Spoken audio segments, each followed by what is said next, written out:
Bem, gente, então, nesse vídeo a gente vai estudar um tipo especial de jogo conhecido como jogo repetido infinitas vezes, tá? Então, jogos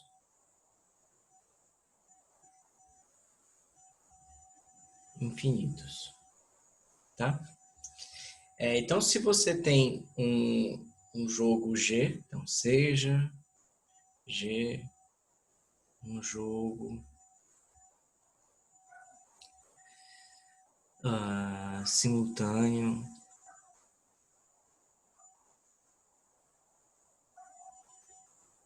de informação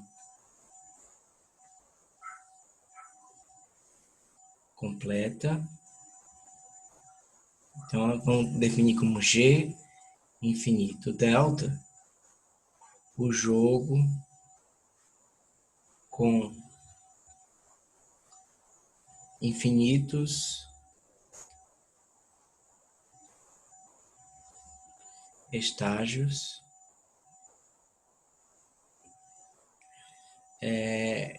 e com fator de desconto delta, tá? Por que esse fator de desconto é importante nessa situação? Porque lembra como a gente definiu jogos repetidos finitos, né? O payoff de um jogo repetido é simplesmente a soma dos payoffs, tá? Dos jogos em cada estágio. Só que se você tem infinitas rodadas, se você somar, por exemplo, o mesmo número sempre, infinitas vezes, esse valor vai dar infinito. Então, isso acaba que perde o sentido matemático, tá?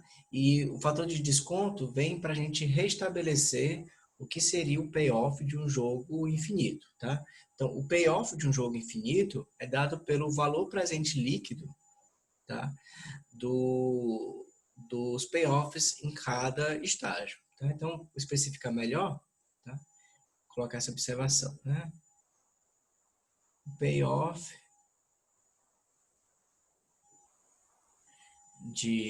desse jogo infinito, o fator de desconto delta, é o valor presente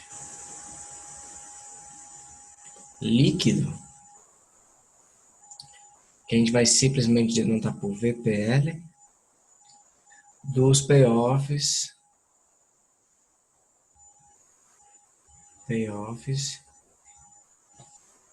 em cada estágio,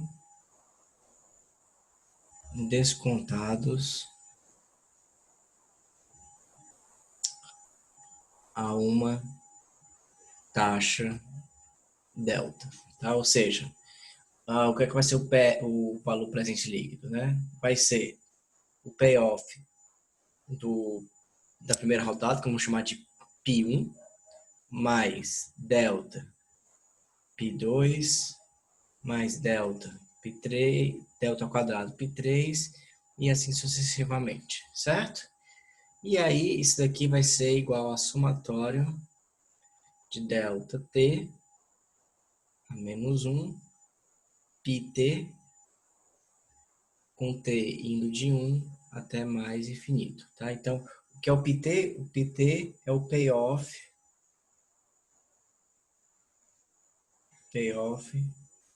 no estágio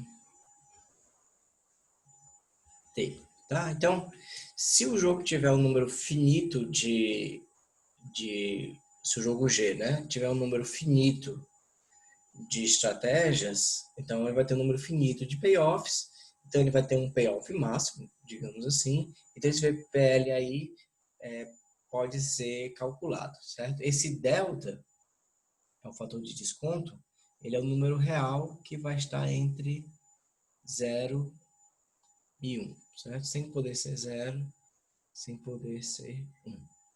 Um exemplo de taxa de desconto é quando você pega, vou colocar aqui como deixar claro que é um exemplo, né? Então, exemplo é quando você pega a delta igual a 1 sobre 1 mais R, né? Onde R é a taxa de juros, certo? Então, você sabe, digamos que os payoffs sejam monetários, né? Então, o dinheiro que você recebe hoje, tá, não tem o mesmo valor do que esse dinheiro recebido daqui a um ano, tá? E aí você calcula essa taxa de desconto como sendo 1 mais a taxa de juros, certo? Ou seja, R$ 100 hoje vale mais do que R$ 100 daqui a 3, 4 anos, certo? Outra forma de você também pensar nessa taxa de desconto é em jogos que tem uma certa probabilidade de terminar em algum estágio, tá? Então, seja P a probabilidade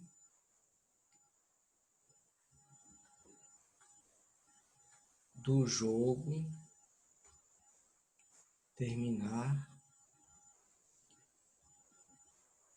em cada estágio, tá? Então, a princípio não, esse jogo é infinito, né? Porque existe a possibilidade, mesmo que muito pequena, dele continuar por quantos períodos forem necessários, tá certo?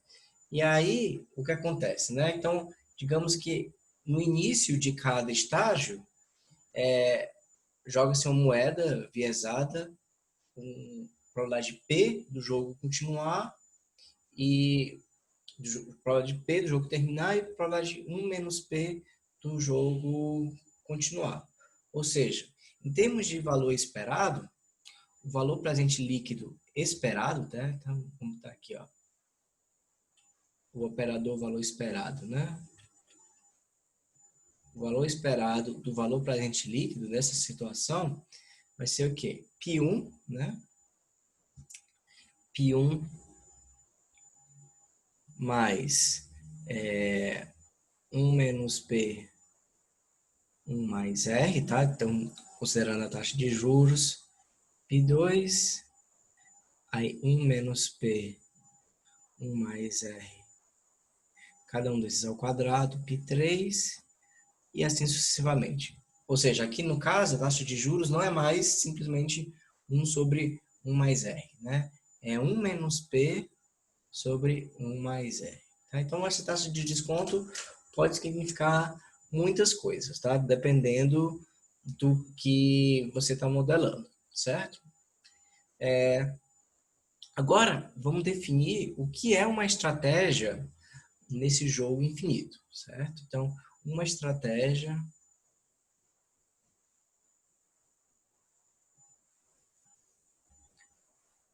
de um jogador em G infinito delta, tá? Jogando um jogo infinito, deve especificar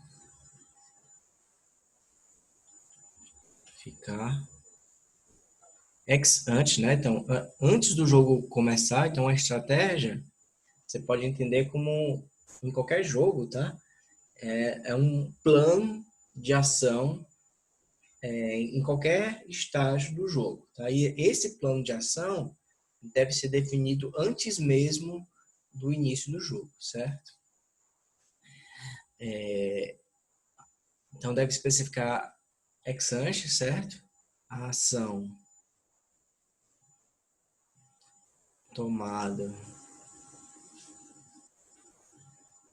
pelo jogador em cada estágio, certo? Dado uma possível história do jogo até a presente data, né? Então tem que ser uma coisa mais ou menos assim. No primeiro estágio eu vou utilizar determinada ação. No segundo estágio, eu vou escolher determinada ação. Se acontecer tal coisa, vai ser outra ação se acontecer outra coisa. E assim, contingenciado ao histórico do jogo, você tem um plano de ação em cada estágio, tá certo? Então, você pode ver que existem, igualmente, tá, infinitos possibilidades de planos de ação, tá? De estratégias em um jogo infinito, tá? O que a gente vai analisar aqui é um tipo específico de estratégia chamada estratégia de gatilho.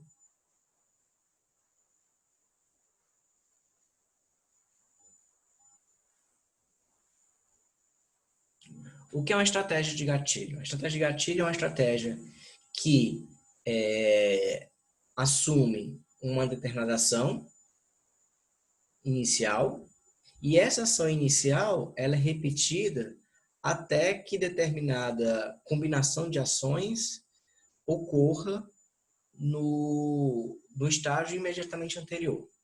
E quando essa combinação de estratégia, de resultados possíveis ocorre no estágio anterior, a ação muda, ela vira uma outra ação E2. Tá? Então, uma estratégia gatilho, se colocarmos um vetor infinito, né, é uma coisa desse tipo assim, ó,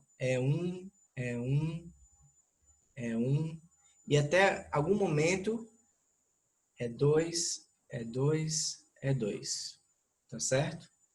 Então,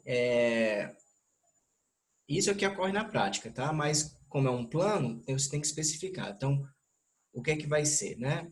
Vai ser, digamos, você vai ter aqui um pacote de ações, certo? A1, A2, A3, infinito, tá? Que são as ações do jogador, certo? O A1 sempre vai ser uma estratégia E1, essa estratégia específica de um jogo simultâneo, simples, né? E o AT, certo? Vai ser E1 se ocorrer um determinado conjunto de se o que ocorreu no estágio anterior, se no estágio anterior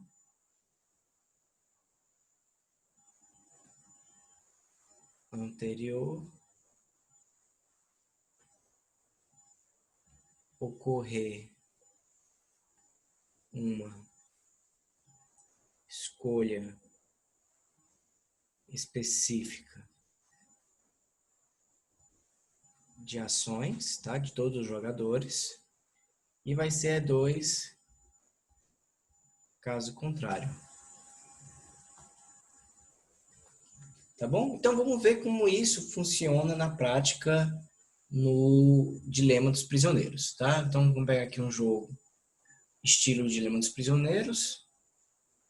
Esse aqui vai ser nosso jogo G simples, tá? E deixa eu colocar aqui o payoff que eu tinha escolhido, tá aqui.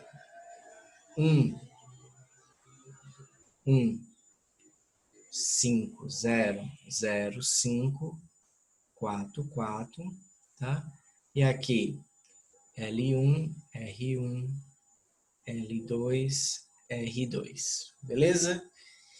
E aí, como é que vai ser um tipo de estratégia de gatilho, né? A estratégia de gatilho aqui nesse caso seria o seguinte: jogar R no primeiro momento, né, no primeiro estágio do jogo, e continuar jogando R enquanto o outro jogador jogar R no, no, no estágio anterior, certo? Então, digamos que é você e um outro jogador, certo? Vocês jogam R no primeiro momento, tá? No segundo momento jogam R. Aí no terceiro momento você joga R mas aí o jogador, o seu adversário, desvia, vai para L. Como ele desviou, aí a partir desse momento, você vai jogar sempre L. Tá? Você tenta colaborar, né? Então aqui nesse jogo, digamos prisioneiros, RR, jogar colaborativamente, né? No qual os dois saem ganhando em relação a 1-1. E você fica jogando colaborativamente até que o seu adversário desvie. Depois que ele desvia, você não perdoa, certo? Você fica magoado para sempre e aí você sempre vai jogar L a partir de então, tá certo? E aí, o que a gente quer saber agora é se essa estratégia do gatilho, né, supõe que os dois jogadores utilizem a estratégia de gatilho. Será que os dois jogadores jogarem estratégia de gatilho é um equilíbrio de Nash perfeito sobre jogos? Então, essa é a nossa pergunta, né? Em que situação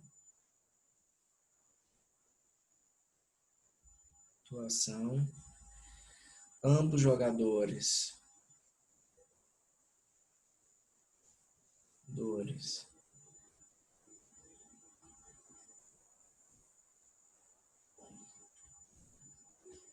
em que situação adotar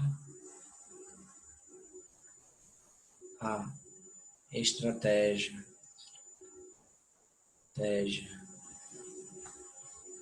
de gatilho para ambos os jogadores é um equilíbrio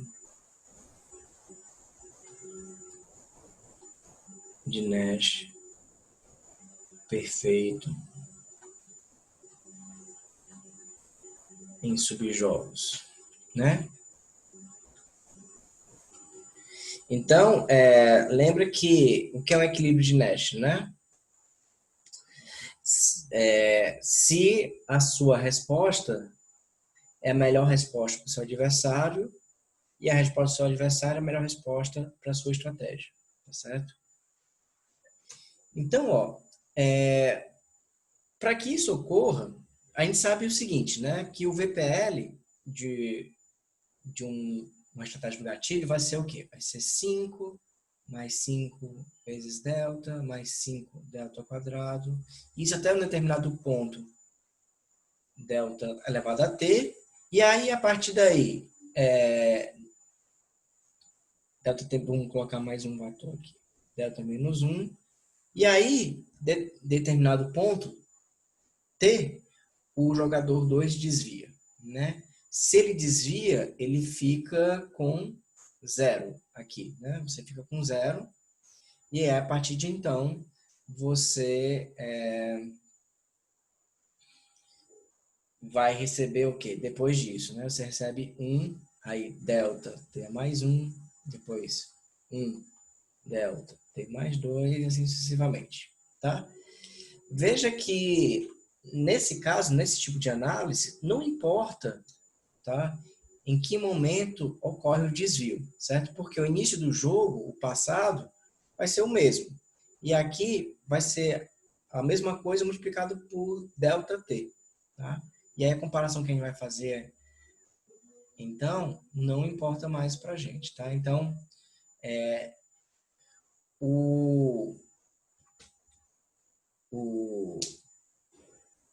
a estratégia de gatilho em ambos os jogadores só vai ser equilíbrio de Nash se ela for melhor do que tentar um desvio, né? Então, o que você recebe, tá? Se os dois jogadores jogam a estratégia do gatilho e não desviam nunca, né? Então, sem os jogadores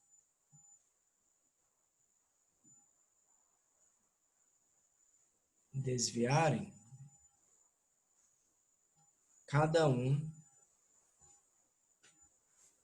recebe quanto, né?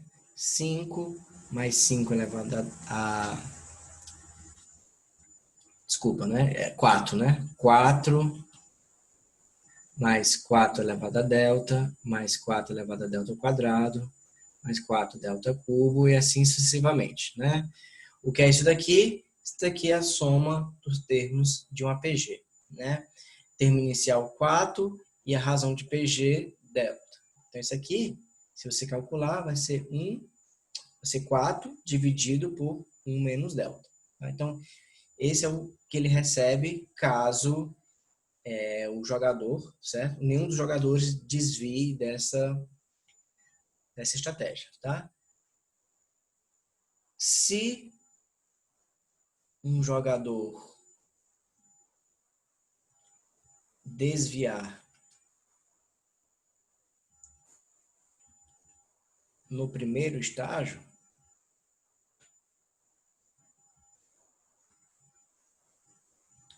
quanto é que ele vai receber? Bem, se ele desviar no primeiro estágio, ele recebe 5 na primeira rodada, tá? Porque ele vai jogar, digamos, L, né? E o adversário vai jogar R, tá? Acreditando que não seria um desvio. Então, ele recebe 5, o adversário recebe 0. E aí, como ele desviou no primeiro estágio, nos próximos estágios, o jogador 2 vai descontar, vai jogar L. E aí ele vai receber quanto, né? Ele vai receber 1 mais delta, 1 delta ao quadrado, 1 delta ao cubo, e assim sucessivamente, né? Então, 5 continua 5. Isso aqui, de novo, é um APG com termo inicial delta, né? 1 vezes delta, e razão delta. Então, isso aqui vai ser delta sobre 1 menos delta.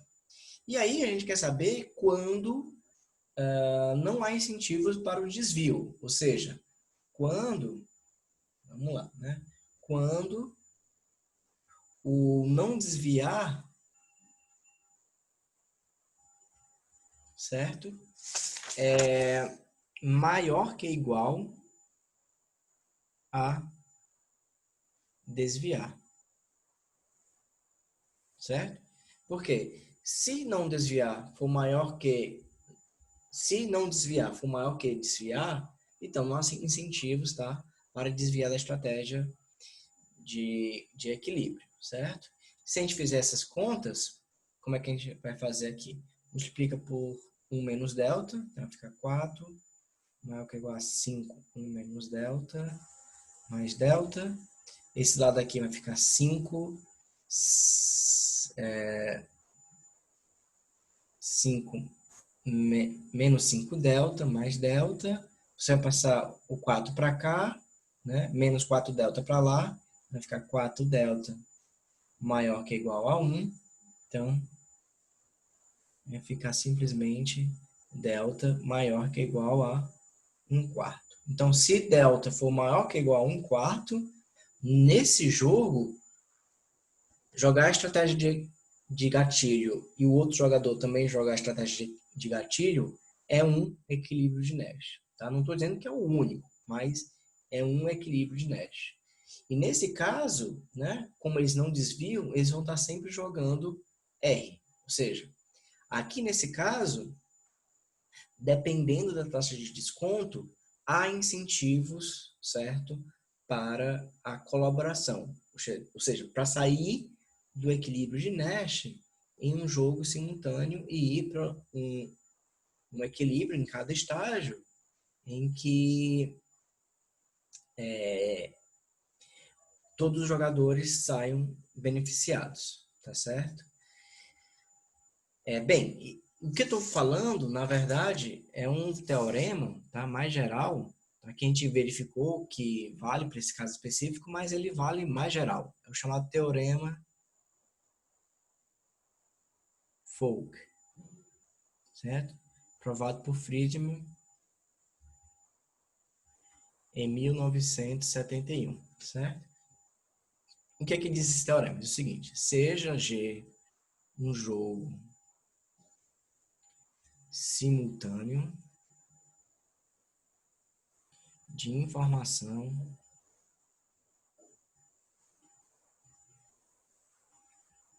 completa. Seja E1, E2 até N, os payoffs,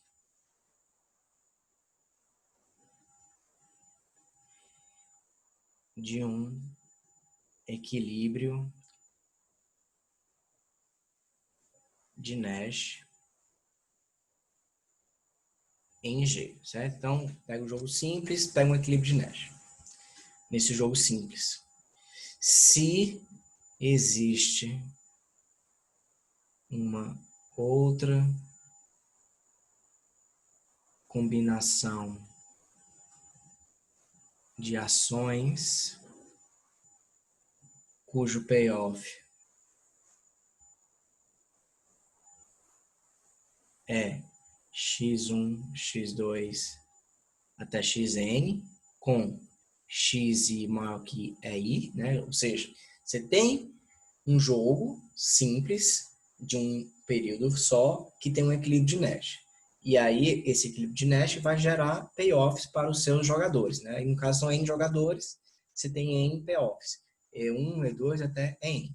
Aí você supõe que existe uma outra combinação de ações dos jogadores que gera um outro vetor de payoffs que para cada jogador o payoff naquela outra combinação é melhor do que o payoff que eles recebem em equilíbrio de Nash, tá?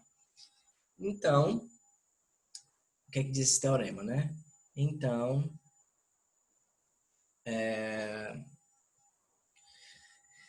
existe delta próximo de 1, certo? Tal que x1 até xn é o payoff